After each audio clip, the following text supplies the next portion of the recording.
de gosses qui se réalisent aujourd'hui. Voilà, on travaille tous les jours pour avoir de telles victoires. Ces classiques sont très importants dans la carrière d'un jockey ou d'un entraîneur. Voilà, chaque propriétaire rêve de remporter ce genre de course. Et voilà, je suis très heureux de remporter ce groupe 1 avec la team Graffard, avec un propriétaire qui vient d'arriver dans le monde du galop. Donc voilà, j'espère que ça va encourager d'autres à venir et passer le pas. Justement, en amont de cette course, elle se représentait quand même assez ouverte. Il y avait évidemment la favorite. Comment vous la jugez avant cette épreuve? C'est vrai qu'avant tout, Sierra Fina était la pouliche à battre, mais elle avait tiré le numéro 16 qui est toujours... ce qui n'est pas un avantage tout simplement. Donc nous, on a eu la chance de tirer un bon numéro et Francis ne m'a pas caché sa confiance dans le fait d'avancer dans la première partie de la course. Voilà, on sait qu'on a une pouliche qui est assez facile et qui a un très bon mental, voilà, qui n'a pas spécialement besoin d'être cachée. Donc c'est pour ça que j'ai avancé dans la première partie. Et puis ça a été une course qui était très tactique parce qu'on n'a vraiment pas été vite. Donc j'étais vraiment satisfait de ma position à l'entrée de la ligne droite. Et quand je l'ai décalée, elle a donné tout ce qu'elle avait. Et elle était très courageuse jusqu'au bout pour contenir tous les assauts. J'allais dire, parce qu'elle était quand même vivement attaquée dans la phase finale par Com qui est venu à votre extérieur. Est-ce que vous étiez toujours sûr d'avoir eu la course gagnée?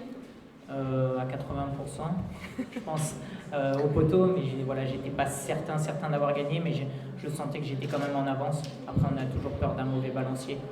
Et ils m'ont vite annoncé qu'on avait remporté la course, donc c'était vraiment un grand moment. D'accord.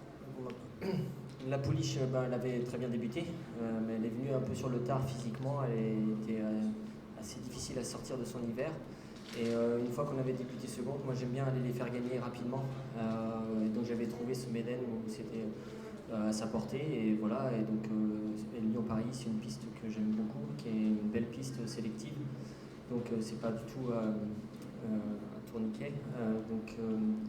C'est une piste qui m'a beaucoup réussi en plus, parce que j'avais eu Erut qui avait débuté là-bas.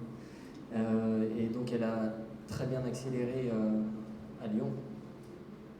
Donc elle avait rempli son contrat en gagnant son Méden.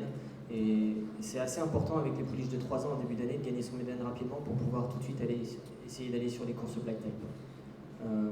Pour prendre le black type rapidement. Mais des fois on a du mal à gagner notre Méden. Donc d'être allé à Lyon c'était bien parce que ça nous a permis d'après monter les échelons.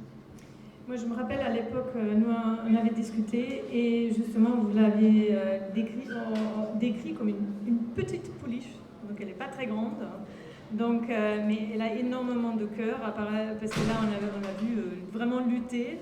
À quel moment est-ce que vous avez pensé à la victoire ou cru à la victoire? Pendant la course? Oui. En fait, quand elle a vraiment accéléré, que ça s'est ouvert, qu'elle a mis son accélération, que j'ai vu qu'elle continuait à accélérer dans la ligne droite, et j'ai pas vu les autres arriver en fait. Je trouvais qu'elle venait pas. Et la mienne, elle continuait. Et je savais qu'elle allait aller jusqu'au bout, donc là je me suis dit, mais elle va le faire.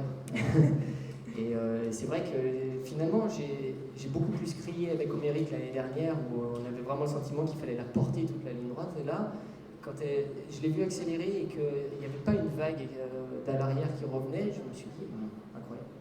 Et en fait, justement, là, c'est votre premier succès classique. Donc, on a posé la question à Pierre-Charles et à vous. Donc, qu'est-ce que ça représente pour vous d'avoir une victoire classique? C'est exceptionnel. C'est pour ça que je fais ce métier. C'est pour ça que j'ai choisi de faire ce métier. C'est pour vivre des moments comme ça. Je voulais être entraîneur à Chantilly.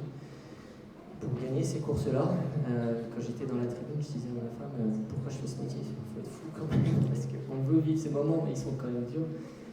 Je dois dire, la petite anecdote, c'est que Pierre-Charles est Paris-le-Monial, et moi j'ai été aussi élevé à Paris-le-Monial. Mon grand-père avait des chevaux d'obstacle chez le père de Pierre-Charles, et j'allais monter à cheval chez lui.